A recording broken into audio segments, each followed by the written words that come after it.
Okay, students, this is the lecture for December 2nd that many people were stuck outside of town for. We're going to finish up nickel alloys today, and there's just a few things I want to go over today. We'll recap on where we were with nickel alloys, but I want to summarize by talking about the different alloying elements and how super alloys have been tweaked over the years. So you may remember last time that we talked about the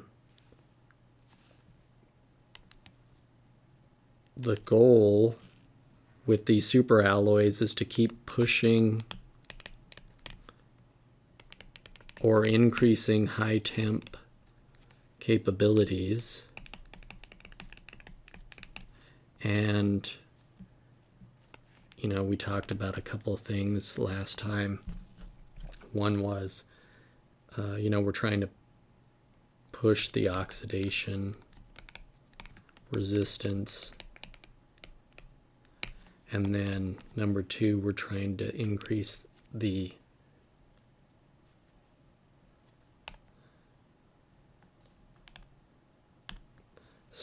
creep or high temperature strength.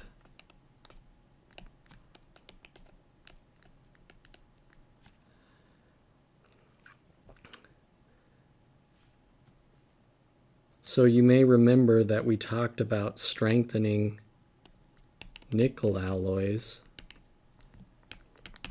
before the break.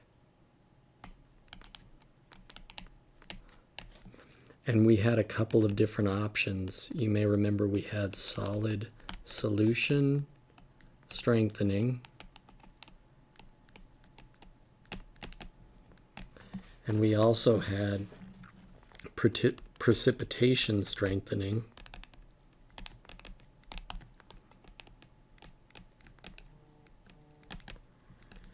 And this is where we left off last time with this slide here.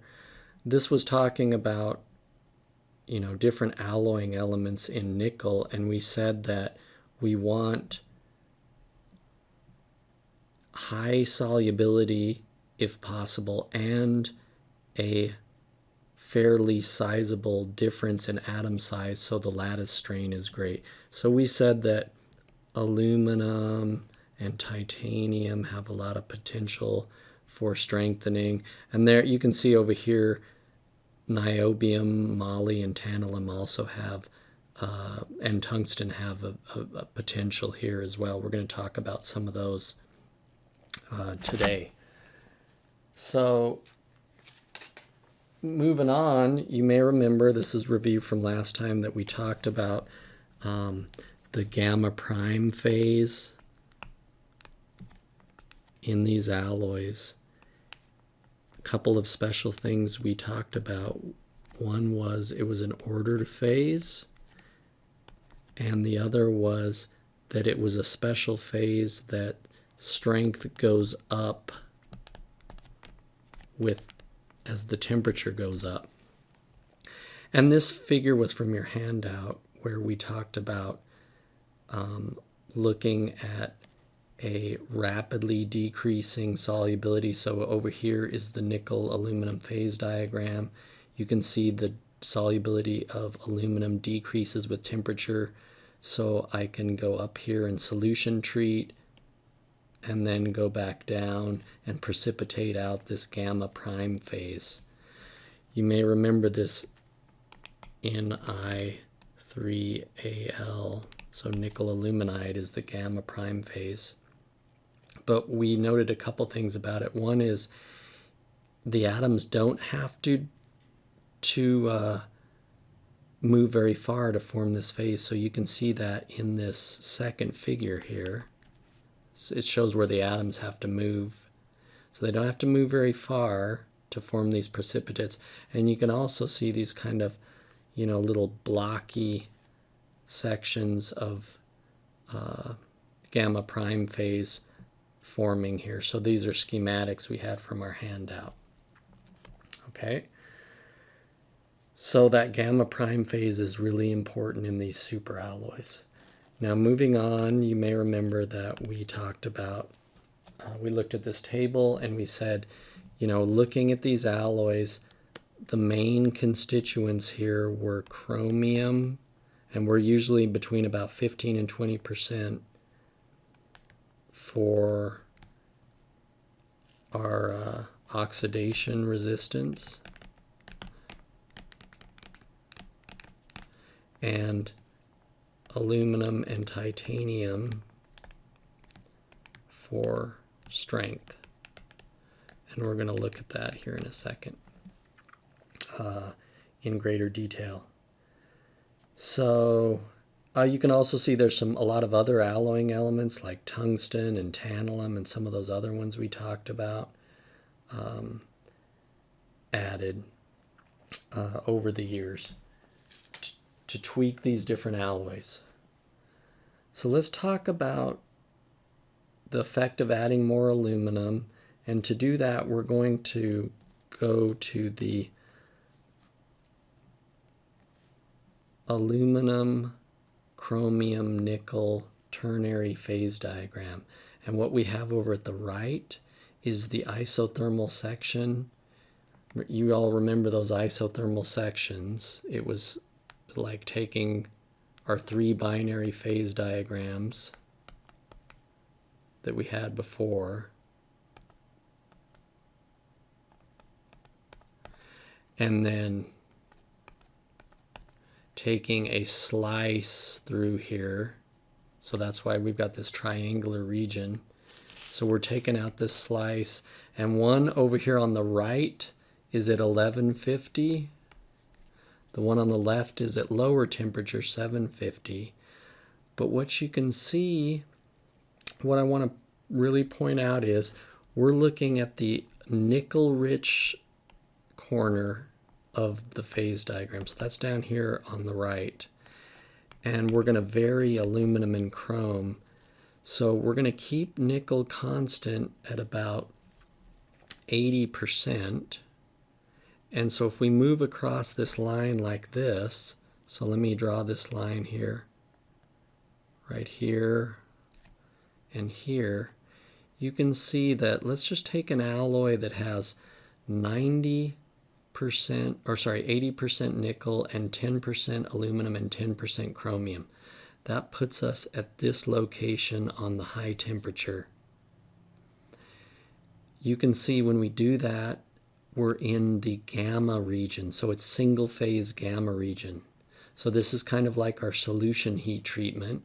And when we cool back down, here you can see that moves us into the gamma plus gamma prime region, so we precipitate out this gamma prime phase. Now looking at this, you may remember we could draw tie lines to give you about the relative amounts of these phases. But if we move more to the aluminum side, that would be moving this way. So aluminum would be moving this way, and more chromium would be moving along this line. If we move more aluminum, what I want you to see is if we have more aluminum, we would have more of the gamma prime phase, right? Because you could do the lever rule here with these tie lines that we talked about. Okay, so as we move further towards the aluminum region, that's this way, we get more gamma prime phase. So let's write that down. So adding more aluminum increases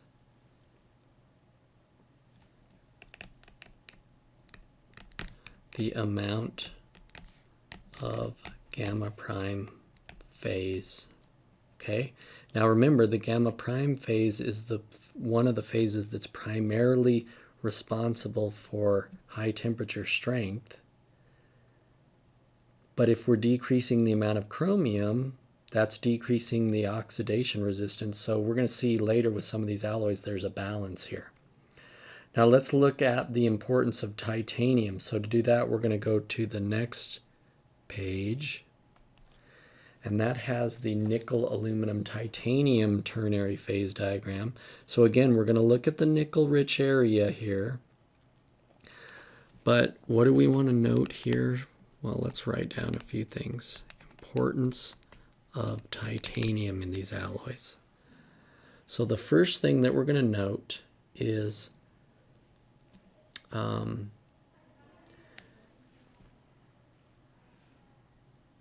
titanium also forms a ordered phase. It's called the eta phase here. You can see it in these two phase diagrams. That is Ni3Ti.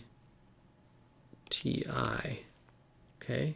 That's a HCP ordered phase. Also, though, what we want to note here is titanium can also substitute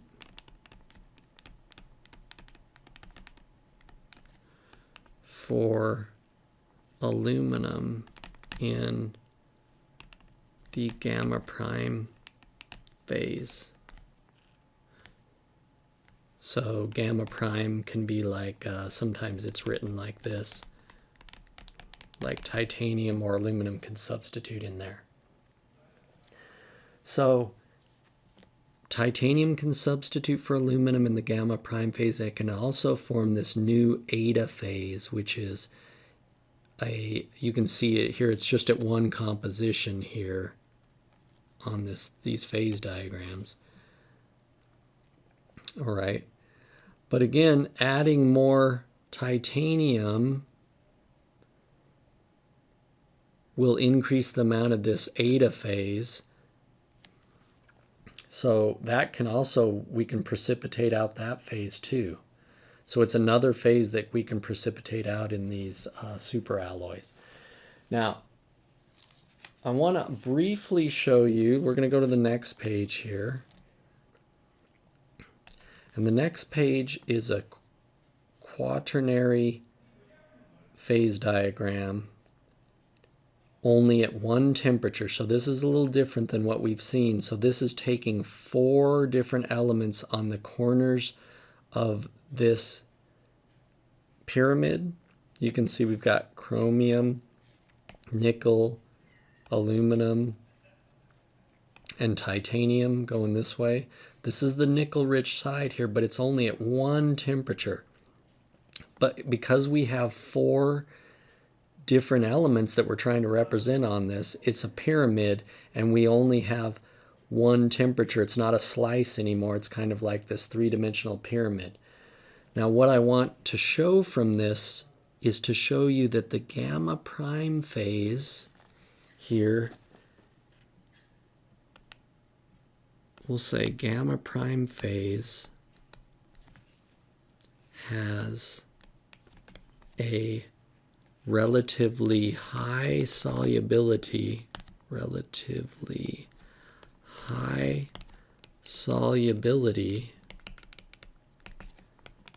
for different alloying elements. Now, how do we see that here? Well, you can see that because the gamma prime is a pretty big region here. That is, we can add titanium, chrome, nickel, we can change the composition, and we still have this gamma prime phase as stable. Now, some of these other phases do not have much solubility. Look at the eta phase. It has hardly any solubility. It's just a point here. Now, we're going to use this. We're going to use this here to tweak these different alloys here. This fact that we can change the gamma prime phase, that is, we can add some alloying elements that affect the gamma prime phase. So let's go to the next slide, and we're going to talk about the development of superalloys. So historically, let's make some observations. Historically, over the years, we've had an increase in the amount of gamma prime phase. And then we also have two different types of gamma prime precipitates that we try to form. One is sort of larger, we'll say 1 micrometer size cubic blocks of this gamma prime phase, so that's relatively large. And then we have these smaller gamma prime precipitates. Now again, all of this is done to try to increase the high temperature strength, so we're trying to increase limit so that we can operate these alloys in excess of 600 up to even 1,000 degrees C, some of these superalloys. So let's take a look at sort of what we can do with changing the amount of gamma prime and then also changing the nature of this phase. So here's some of the ways. I'm about to summarize several different ways that we can tweak these alloys, or that they have been tweaked over the years to develop these alloys. So the first thing we'll write down is solid solution strengthening of the gamma phase. Okay, that's the matrix phase. Main alloying elements responsible for that are aluminum, titanium, and tungsten. We can also do solid solution strengthening of the gamma prime phase, because we just saw in the last figure that we can dissolve a lot of alloying elements in the gamma prime phase. That is mainly chrome, moly, and titanium that do that. And then we can also change the amount of gamma prime phase. We just talked about ways to do that. That's varying chromium, aluminum, and titanium, especially, these. Okay. And the effect here is, in general, this increases high temp strength. That is, more gamma prime phase increases the high temperature strength. Now we can also do some other things to sort of change the precipitates that form and the nature of them. So let's look at this one. I've got a figure here on the right that we're going to talk about, but item 4 here is we can change the antiphase boundary, or so-called APB,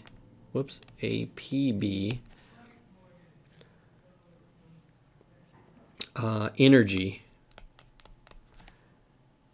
We do that by increasing titanium and decreasing aluminum. Now let's see what we mean by this increasing the antiphase boundary energy.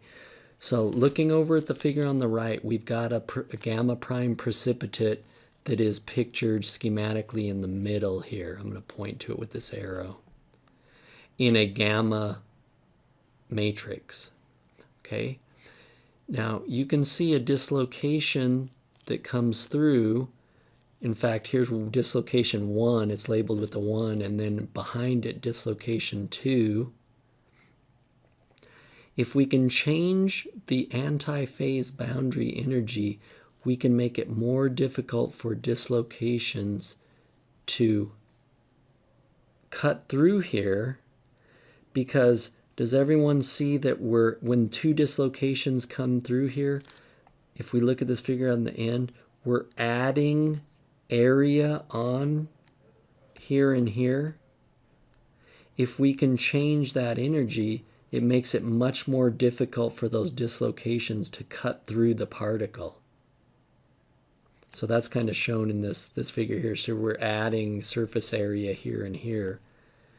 So if we can increase this antiphase boundary energy, it makes it more difficult for dislocations to cut through these precipitates, increasing the strength. Okay, we'll go to the next slide here and summarize a few other things here. We can also change the gamma to gamma prime lattice mismatch. That's kind of like the coherency here. And this has a big effect. Here we'll say this has big effect on the stability, the stability of the gamma prime phase. So let's talk about what elements here. So if we add chrome, moly, and tungsten, we decrease this lattice mismatch. Well, the higher the lattice mismatch, the more unstable the particles are energetically, and they will tend to coarsen. So if we can decrease the gamma to gamma prime lattice mismatch by adding some of these different elements, these two especially, moly and tungsten, we can increase the stability of the gamma prime precipitates. That is, they're stable at higher temperature. They don't coarsen. Okay? Now we can also do a few other things that I wrote down. This is kind of a detailed summary. We can change the coarsening rate of gamma prime. This is kind of a similar idea. Those elements that do that are niobium, iron, and cobalt. And then finally, we can provide some grain boundary strengthening. That is, precipitate some things at the grain boundaries. And these are adding elements like boron, tungsten. These are elements that form different types of carbides. You may remember that we talked about different types of carbides like MC carbides. That was like tungsten and tantalum and things like that. These are much more stable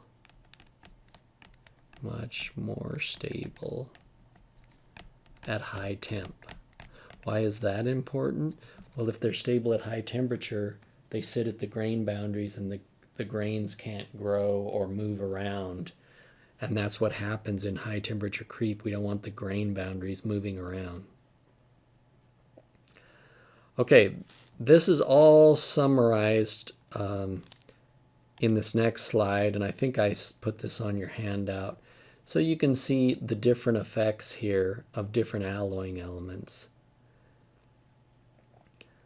But to summarize this whole figure, maybe we can go back to what we talked about before. This is a balance of hot oxidation resistance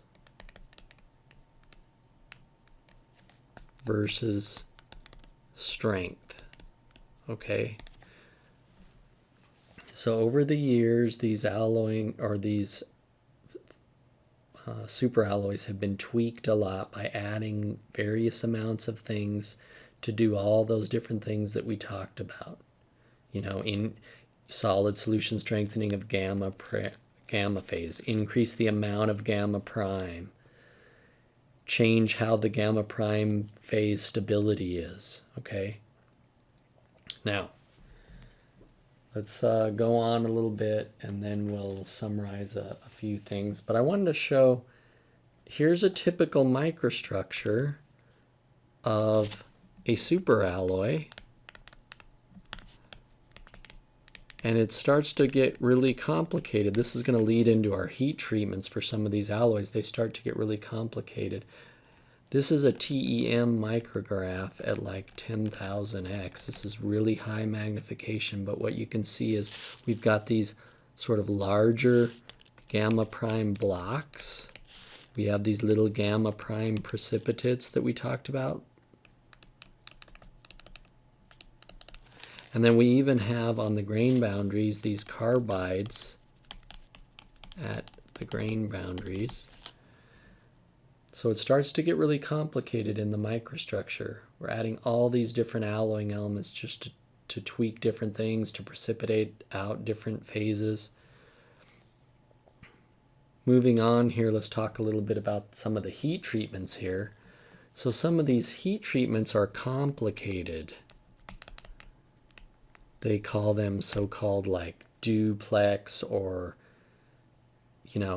different temperature ranges where we heat treat in, not just one temperature range. So as an example, for one of these alloys, we might do 4 hours at 1150 degrees C. And back for some of those ternary phase diagrams we looked at the beginning, we can see why we would do that. So 4 hours at 1150 degrees C, air cool, what that does is sort of solutionize things. So we put alloying elements in solution. Then we go 4 hours at 1070 degrees C, then oil quench.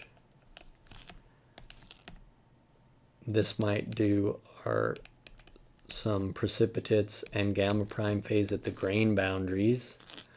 Then we do 4 hours at 950 degrees C, air cool.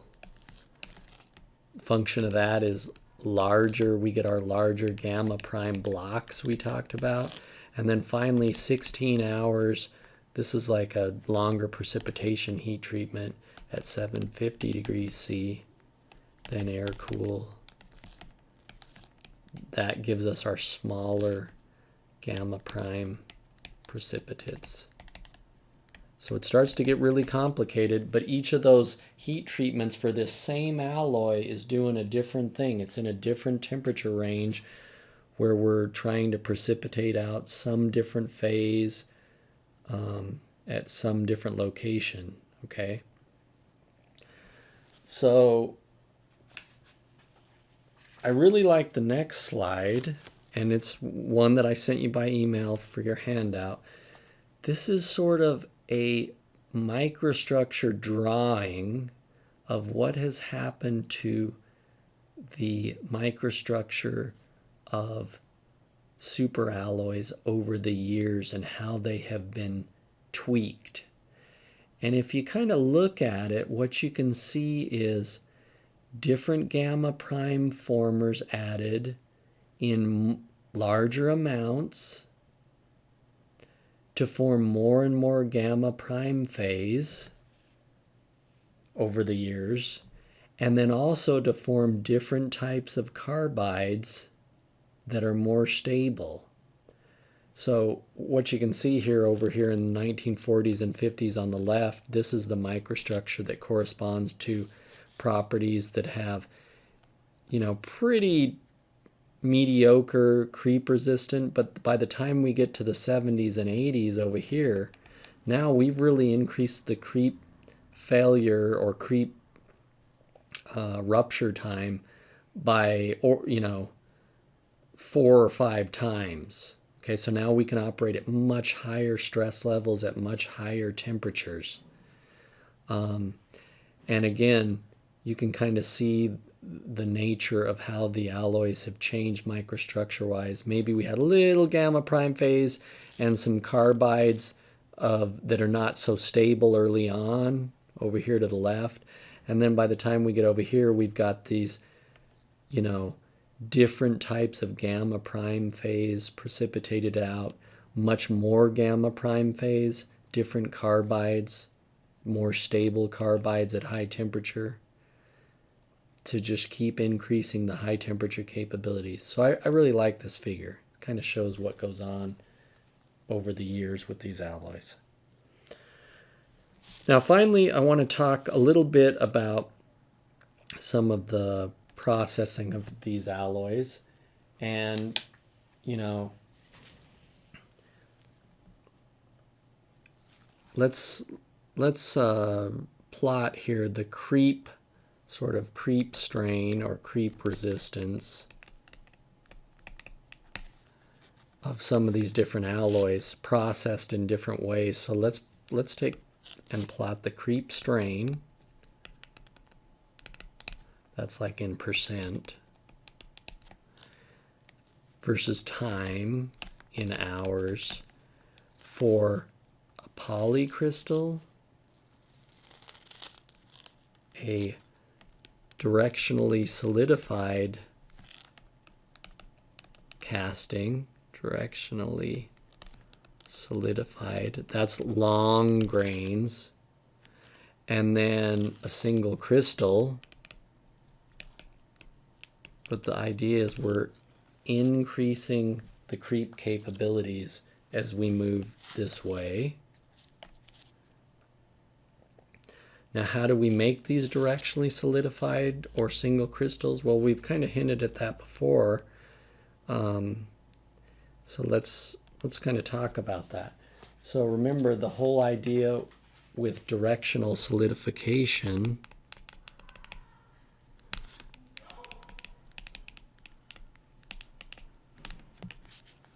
is controlled cooling of a casting from the bottom up. Remember, when we do that, let's say we've got this casting here. If we cool it from the bottom up, we're going to have a lot of grains nucleate down here, but maybe only a few of these are oriented relatively to the heat flow, favorably to the heat flow. So here's the heat flow direction. We're cooling sort of from the bottom up, so that maybe only one or two of these grains continues. Maybe this one gets cut off there, this one grows a little further there. You know, so this one's growing this way, so it gets cut off by that one pretty quickly. And you get the idea. And so what we've got are these long grains growing upwards. Now that is the way we come up with a directionally solidified casting. If we want lots of grains, let's say we want up here, let's say up here that we've got a mold where we just take a few grains and channel it into, here's our turbine blade shape. So we get only a few grains that have grown up this way. And so by the time it gets in here, we just have a few grains that grow up here. They're also grown so that the grain boundaries are parallel to the stress. So the stress direction would be like this on the blade, which is a little better from a creep's standpoint. Now, if we want to get a single crystal, well, we just channel one or two of these grains. Maybe we have a side branch over here, and we channel in our mold over to here. Here's our turbine blade now. So we directionally solidify these from the bottom up. Only a few grains continue to grow up here, and then we get one grain that we channel into here, and now it's a single crystal. That's shown a little better on the next slide here, where you can see we've got kind of a single crystal selector. In this case, it's sort of a spiral in here. So we get our grain nucleation here. Let's start here at step 1. Get our grains nucleate here. They grow up here. We only get a few growing up there. You can see those columnar grains here, competitive grain growth. And now we only get one grain that can make it through this sort of spiral channel up to our casting, and now finally we end up with a single crystal. That's shown over here in the figure in the left, but mainly what you can see is we have to do very careful heating and cooling while we withdraw this mold from the furnace. So what you can see here is we're withdrawing this mold here from this furnace, circular furnace. We can see the cross section. So we melt this in some kind of a high, induction furnace or something like this under vacuum often, because we don't want oxygen to get to these castings. We pour it into this special mold here, then we slowly withdraw this, and our grains grow competitively here until we get one grain that grows up into this mold. Kind of interesting. So that's another thing that was done in the development, especially in the 70s and 80s, as we started to be able to carefully process these.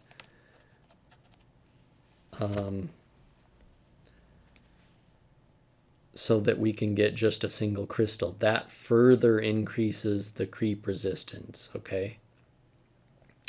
All right, let's quit there. And I was telling everyone in class today that this stuff will be on the final. We won't have a homework on this, but I'll give you some topics to review. I also put a chapter from the Smith book on nickel alloys in our MEP 332 folder on the F drive. All right, so let's quit there. Let me know if you all have any questions. Stop by and we'll go through this.